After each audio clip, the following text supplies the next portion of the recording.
স্পেশালে আপনার স্বাগত। আজ আমি একটু গাজর আর আলুই ভাজবো। তাই গাজরকে পরিষ্কার করে ধুয়ে নিয়েছি, ছেঁকে ছেঁকে রেখে নুন হলুদ মাখাবো। আর একটু মাংস এনেছে, মাংস একটু করব। এটাকে আমি লেবুর রস নুন হলুদ দিয়ে ম্যারিনেট করে রেখেছি। আর এই যে টমেটো দুটো নিয়েছি, পরে আরও দেখাচ্ছি। এই যে আদা রসুনটা বেটে নেব। আগে আলুটা ভেজে নিই, চলুন। আলুটা জল থেকে ছেঁকে তুলে নিয়েছি। এরপর নুন হলুদ মাখিয়ে দেব।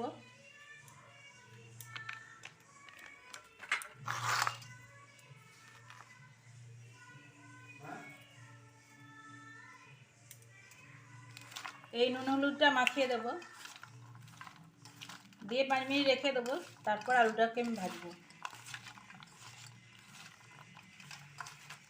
একটু অন্যরকম করে আলুটা ভাজবো। ভাজার সময় দেখবেন কেমন করে ভাজি।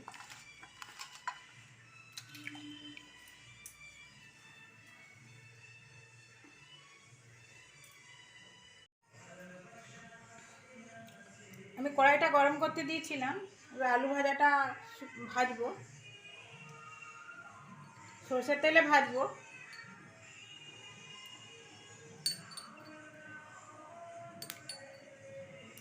আমি সরষের তেল দিয়ে দিচ্ছি।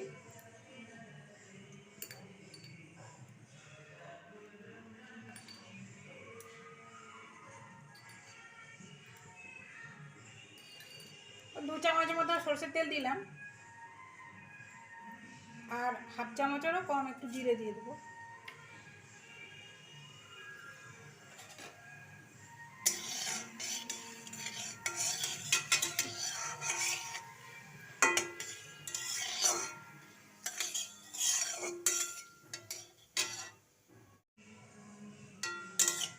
জিরেগুলো থেকে সুন্দর গন্ধ উঠতে শুরু করেছে। এরপর নুন হলুদ মাখিয়ে রাখা আলু আর গাজরটা দিয়ে দেবো।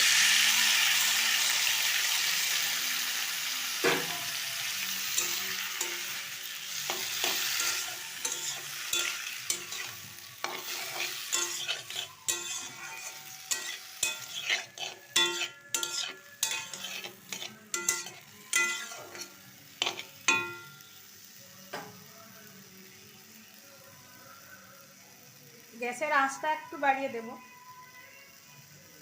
মিডিয়াম আঁচে হবে আলু ভাজাটা আমার।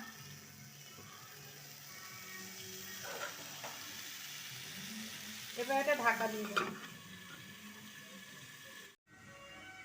এদিকে মাংসটা আমি একটু সেদ্ধ করে নেব। তার জন্য 1 কাপ জল নিয়েছি।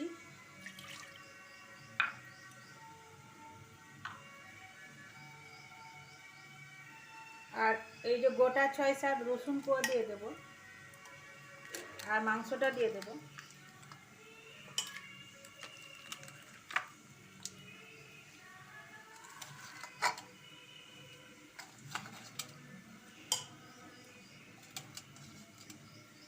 এই জলটা আমি দেব না, এই জলটা একটু ফেলে দেবো। এটা আস্তে গন্ধটা চলে যাবে জলটা ফেলে দিলে। আর এই দুটো টমেটো দিয়ে দেবো।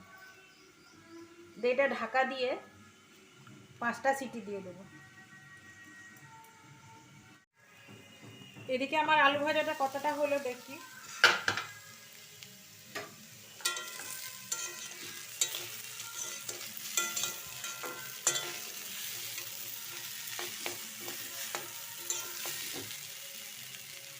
লো টু মিডিয়াম আছে আমি আলুটা ভাজবো। এখন আমি আঁচটা কমিয়ে দেবো, জলটা মরে গেছে। যদি প্রয়োজন হয় তাহলে আর 1 চামচ জল দিয়ে দেবো ওতে।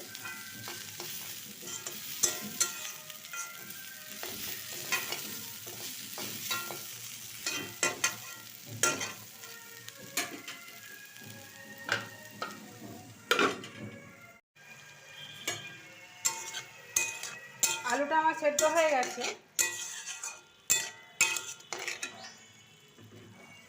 এরপর আমি কিছু মশলা নিয়ে নিয়েছি। এটা চিনি নিয়েছি হাফ চামচ, গোলমরিচের গুঁড়া নিয়েছি হাফ চামচেরও কম, গরম মশলা নিয়েছি হাফ চামচের কম, এগুলো দিয়ে দেবো।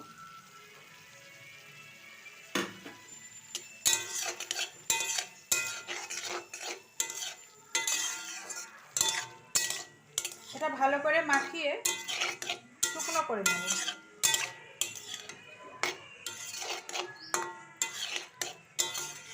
রুটি, পরোটা,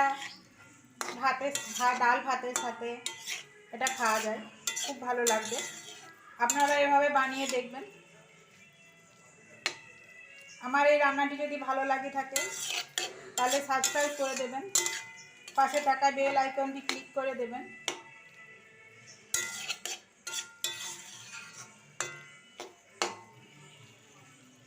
এটা শুকনো হয়ে গেলে নামিয়ে নেব, আর ঢাকা দেব না। গ্যাসের আঁচটা একটু বাড়িয়ে দেবো, দিয়ে এটা শুকনো করে নেব।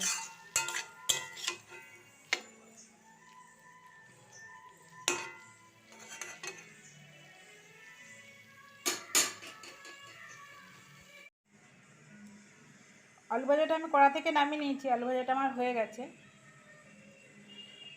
গাজর আলু দেখুন কত সুন্দর সেদ্ধ হয়েছে। কটা আঙ্গুর দিয়ে আমি এটা সাজিয়ে নেব।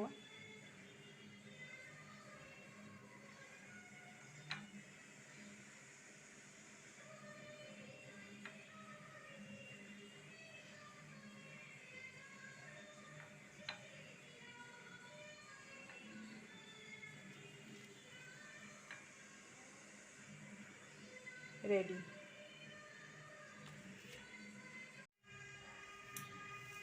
মাংসটা আমি 5টা সিটি দিয়ে সেদ্ধ করে নিয়েছি। এরপর এই টমেটোগুলো বের করে নেব।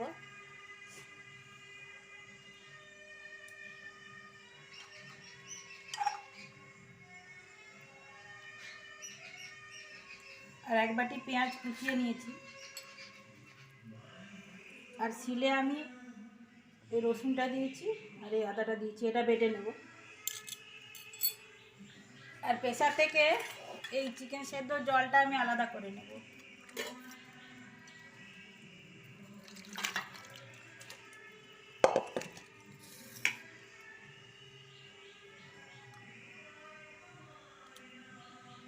এই জলটা দিয়ে আমি মশলাটা কষে নেব।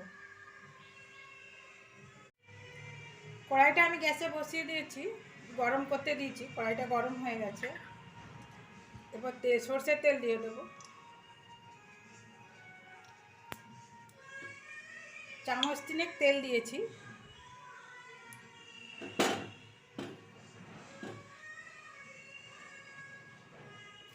এবার কালার বা মিষ্টি হওয়ার জন্য একটু চিনি দিয়ে দেবো।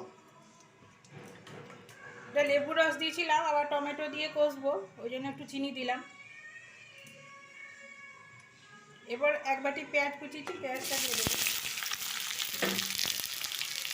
এটা আমি কাঁচা লঙ্কাই করবো, শুকনো লঙ্কা দেবো না। কটা কাঁচা লঙ্কাকে ফাটিয়ে নিয়েছি।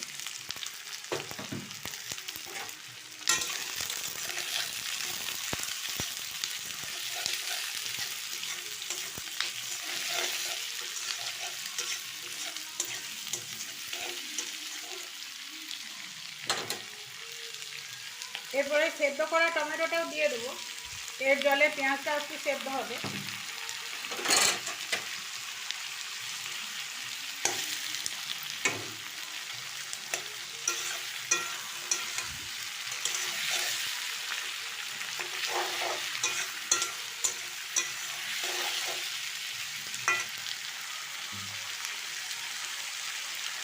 হাফ চামচেরও কম নুন দিয়ে দেবো, পেঁয়াজটা গলতে সুবিধা হবে।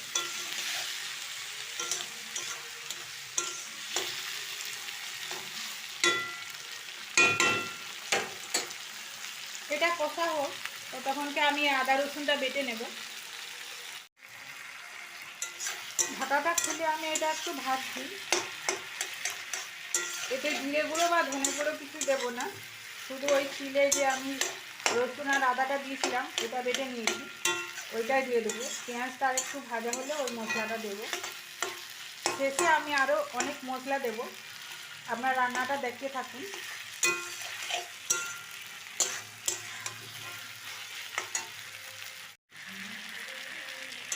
দেখুন কত সুন্দর লাল হয়েছে মশলাটা, কালারটা কত সুন্দর হয়েছে।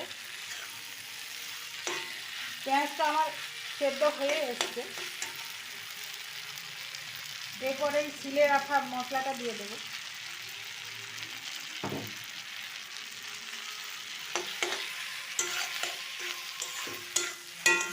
পেঁয়াজেতে আমি নুন দিয়েছি আর মাংসতেও নুন দিয়ে আমি সেদ্ধ করে নিয়েছি।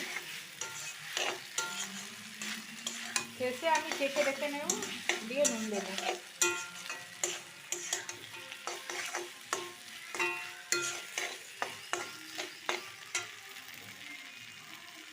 এই চিকেন সেদ্ধ জলটা একটু একটু করে দেব,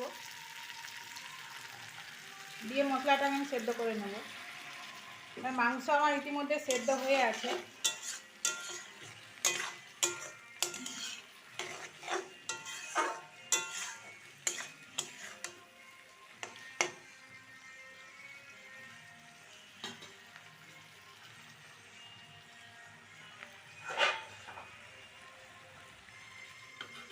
ঢাকা দিয়ে দিয়ে মশলাটা একটু কষে নেব।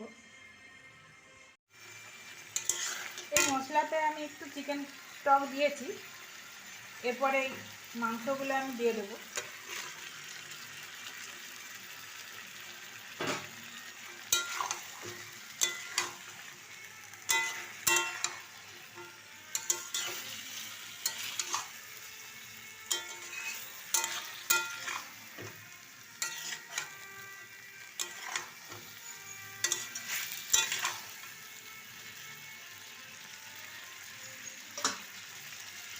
এটা আবার ঢাকা দিয়ে থাকবে, ঢাকা দিয়ে হবে।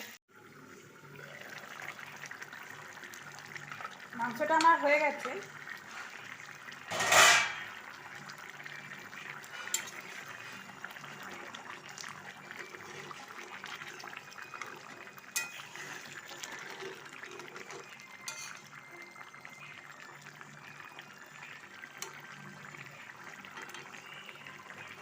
সেদ্ধ তো আমার আগেই হয়েছিল, প্রেসারে সেদ্ধ করে নিয়েছিলাম। এর ভিতরে মশলাটা ঢুকেছে।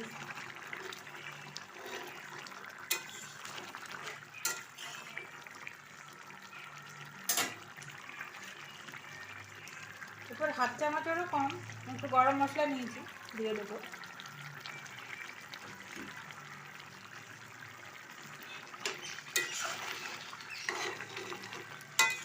মাংসটা আমার রেডি। টমেটো, কাঁচা লঙ্কা, মাংস।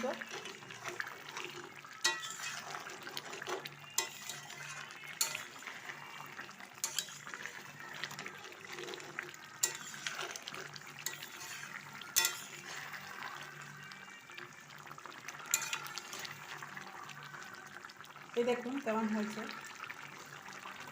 খেতেও দারুণ হয়েছে, গন্ধ খুব সুন্দর উঠেছে।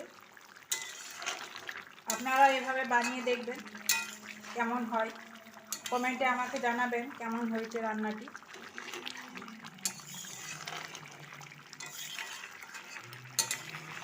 এটা রুটির সাথে খেতে খুবই ভালো লাগবে, ভাতের সাথেও খাবো, আমরা ভাতের সাথেই খাবো।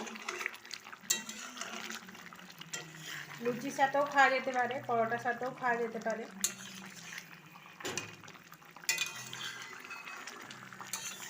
এই রান্নাটি যদি আপনাদের ভালো লেগে থাকে তাহলে আমার চ্যানেলটিকে সাবস্ক্রাইব করে দেবেন, পাশে থাকা বেল বাটনটি ক্লিক করে দেবেন।